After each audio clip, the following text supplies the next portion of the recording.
You're listening to This Week in Real Estate with your host, Rob Golfi.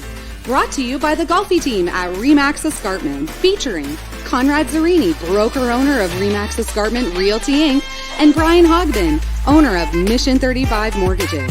Let's hear what's going on in real estate this week.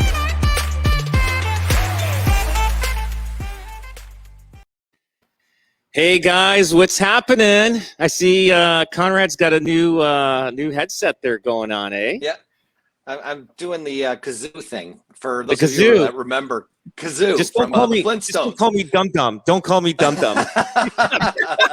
Brett Flintstone was Dum Dum. Yeah. Cool stuff. I don't even know if Brian would even know that. Did you know? Did you watch the Flintstones at all? Yeah, I remember the Flintstones. Like they did a remake of the movie as well too, right? So and now like my daughter's into stuff like that too. She's 5, so I'm trying to find age appropriate stuff to watch. So something that you like and she likes at the same time. Yeah, a little bit of both. So. How old is your daughter now? She's going to be 5 on the 16th. So wow. Yeah, we're actually at the cottage right now for daddy-daughter sort of time with another friend, and it's like pink unicorn bonanza up here. Everything's pink and unicorn and butterflies this weekend. So I remember when you first met Wendy. Now, is that when you came on board with mortgages? Conrad knows this story really well because how did you and Wendy meet? Well, she may differ, but Conrad was kind enough to invite me into a home buyer seminar at the office. And so, you'd come in and do the lunch and learn, and you talk about, mortgages, fixed, variable. And really, when I presented, Wendy was just so smitten with how I delivered the mortgage products that she said, "I'd really like to do business with you." And I said, that can be arranged. So. she might have a different view. She loved your mortgage lines, eh? She loved your mortgage lines. That's it. Nobody thought mortgages could be sexy, but and you probably said to her, "I can get you 2.1%." I think she said, "I've already got 195. Thanks." There you go. So Conrad, what's going on? I think the numbers are they're leveling off. Like if you talk about, we're definitely up over last year's numbers everywhere. Yes. Oh, gotcha. July over July over numbers, but June versus July, they're leveling a little bit. Nothing crazy. The unit numbers are way down. Now, did you get that thing I sent you about 2019? We're coming almost to a normal market temporarily. Yeah, it's funny because I love the questions this week, especially when you were the contrast with 2017. The difference was, we did see this drop in the amount of sales in the latter half of 2017, but we saw this increase in the amount of listings, which led to a slower than normal 2018. The difference here is that we're not seeing this big, robust amount of listings like we did back in 2000 and the tail end of 2017 and then into 2018. That's the difference, a subtle difference. So our sales are still up over last year, around 37% unit, but our listings are up about 40%. When I compare that back to 2017, we were probably down in the latter half, probably about 10%, and listings were up about 25 or 30. You know what I'm saying? Oh. So yeah, that kind of thing, right? So yeah, it's just it's a very different market. We're still seeing that again, and the showings is another thing too. When you think about 2017, the beginning, we had a big peak in showings, very similar to this year, like you said, Rob. You're very intuitive on that. And then it slowly tapered off, and but then we went back into normal markets where you would see this drop off in the summer, and then the fall would kind of turn around. So look forward to, I think, some sort of a stable market coming into 2022. Still good demand. We're probably going to see traditional ebbs and flows. That spring market will be back. It'll drop in the summer, and then we'll pick up in the fall. So it'd be interesting to see what this fall brings. Exactly. So I was at a retirement community, not looking for myself, but talking to the guy that manages it. And And he was telling me they were at 89% capacity. So there's more room for there. And he said that there is a certain population of the seniors that they're still holding off before they plan on selling. And so are we going to get a wave of seniors putting their houses up for sale? Either is it going to happen this fall or next year? Like COVID still, like there is a percentage of the population that are still afraid of this COVID. They're staying back and they're staying away, even though they are vaxxed twice. You know what's interesting about that, Rob, is our reverse mortgages are up higher than ever right now. The number of inquiries people are asking about reverse mortgages, those are the ones for that population of people that are in their 60s, 70s. And it doesn't surprise me that retirement home capacity is there, because for that concern in COVID, they're thinking, okay, I've got $1 million or 700,000 sitting in my house. How do I access some of it right now so I can stay here longer and bring in the services instead of going out? And the reverse mortgage is more popular than ever. Our rep was telling us that their number of calls has gone up 300% in the past 3 months, just because of people inquiring about it. No kidding. With the equity that they just built up in the past year, it's incredible. Do you do reverse mortgages? Yeah, we do actually. I didn't know that. I didn't know you did reverse mortgages. Wow. Yeah. So there you go. That explains the 11% or 10% vacancy rate there. So wow. So okay, that's awesome. I had no idea. So anyway, they're feeling. So I'm thinking it's because of people are waiting, and then you just answered that. It's just people are staying. They want to stay in their house a lot longer than moving out. Like unless they have somebody helping them. But you're right. People need access to money, and they can't afford to take care of their house. So with a reverse mortgage, obviously, you know what, Brian? Didn't know you guys did reverse mortgages. I'm glad you actually brought that up. Well, it's a great. Yeah. Well, you know what? Go ahead. Go ahead. It's still an inventory issue, right? We're still in this.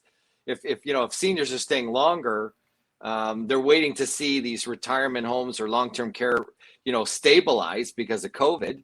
We're still. It's going to be a very different phenomena than we saw in 2018. Very different phenomenon. Yeah. Conrad, I noticed that Burlington had a 9% drop month over month. Is it because they sold some big homes in June, and is that the cause of it, or? Yeah, the luxury. Yeah. Luxury is on fire. Is it still going strong, the luxury market? Yeah, it's starting to taper off. A lot of people with luxury, they've kind of now they go away for the summer. They usually have a secondary property, or even some people are starting to go to Europe and things like that. So they're out of that market. So yeah, absolutely. It was that price decrease was definitely drawn by the upper end inventory that was sold over and that's the thing I hate about average price. I like media. I like the average price is not where I'm I think Robin, I know I've taught your people, and I know you guys do the HPI, the home price index. I think if people really want to find out about the market, and they can consult, one of Rob's teams and Rob himself, team members about, look at the HPI and see where their neighborhood, how their home is performing and things like that. It's a little bit more in depth. It takes out the high highs and the low lows. It looks at 2 bedrooms, 3 bedroom, 4 bedroom. It really does that. Parking, a double car garage, all that kind of factor. And it's a much better barometer. I think these ebbs and flows with the average price is a problem. Yeah. Well, Niagara on the Lake is especially a big problem. They're up and down. Like those numbers, you can never get the right number in Niagara on the Lake. It's just like 1 month they're up, the next month they're down, the month after they're, it's just a big mess there. Like when you can't get an average sale price accurate there. You have to really, dissect it right down to find out in Niagara on the Lake. Yeah. Flamborough is a good example too. Flamborough gets up and down. And I've even seen you get 1 or 2 big sales in Bimbrook, because there's some bigger homes, $2-3 million sales. Right. That wipes out the whole average as well, in terms of that. So I think you got to really consult a professional realtor when you want to look at these trends a little deeper. Yeah. So now, what's your thoughts on that's going to happen for August? So like August of 2019, there were 739 homes sold. Now I'm just based on the Hamilton and surrounding areas. I just took one area. So in July of 2019, it was 835. So July of this year, where is it here? 2000. So July we had 792. So do you think we're going to have the same in August and then have a big kick in September when with unit numbers and stuff like that? You think it's Oh, definitely. I think there's because you know what, I was funny. I was reading today about, and maybe we do a show about this for the strategy for millennials. We could do a show on that because I read today there was 700,000 credit bureau pulls of millennials, that age group. So think about that; they're just busting at the seams to be able to buy, and they're a big demographic. Like they're like the boomers were back in the 80s. And there's a big log, we're talking, the pig and the python. Well, they're that pig and the python ready to pounce. And if they get some more confidence and their incomes start to rise, they will definitely jump in. So definitely, I think we're going to see the dog days of summer. I hate to say it. But if you are a millennial looking to buy, I think now's the time to negotiate. I've heard the deals falling apart. I've heard agents calling people up. Are you guys still interested at that price? So don't lose hope. It's still a great market if you want to enter this market.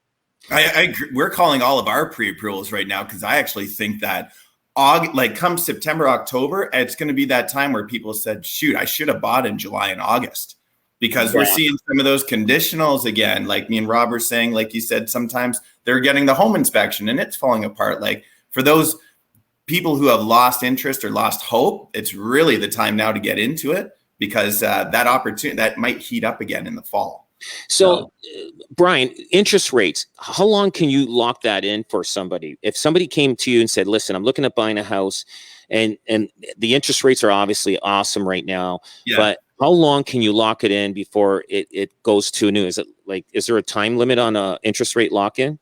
Yeah, so most lenders we deal with will lock it in for 120 days. So when you get pre-approved, you're locking in a 5-year term. For 4 months, right? So that gives you the opportunity to, and we just tell people, listen, just don't lose your job or go buy a BMW or something like that, and everything will work out fine. Okay, you'd be surprised, Rob. Okay. Oh, I know. I had a deal not close. I had a deal years ago not close. These people, they bought the house. They were thrilled that they got approved to buy the house, but guess what they do? They went out and the time from they put the offer until the time that closes, they went and bought a big truck. Yeah. Guess what? The bank said, sorry, you can't afford this house now. And it was sad for the buyers. They were a young couple. I felt bad for them. And I did feel bad for the sellers because, they packed and they were ready to go. And they find out within 10 days before closing that their house is not closing. And so anyway, we resold the house and actually they made a little more money. This was years ago. They made a little more money than what they sold for, but they had to go through the inconvenience. Yeah. You're right, Brian. You're right. Do not buy anything because it will affect your bottom line of your pre-approval. It's Scotia's thing. They say you're richer than you think, right? So you get qualified. You go, I'm rich. Come on, hon. We got qualified for like $1 million to buy a car. We got lots of money. Oh, I know. It reminds Scotia had a great commercial before.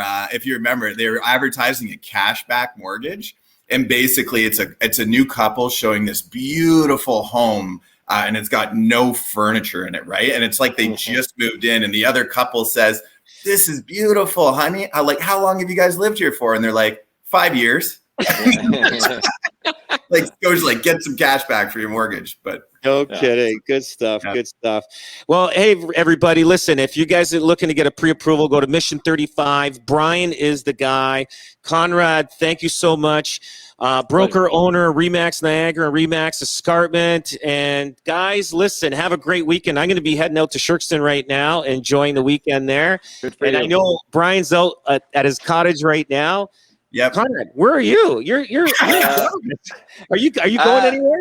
No, no. I'm signing out locations. We're opening up some offices in the Niagara area, so that's all I'm doing. I'm working. That's it, man. That's the hardest working guy I know right there, Conrad Brady. Anyway, guys, have a great weekend. Thanks for coming on, and we'll talk to you next week. Thanks, Rob. Great, guys. Take care. Ciao. Thanks, man.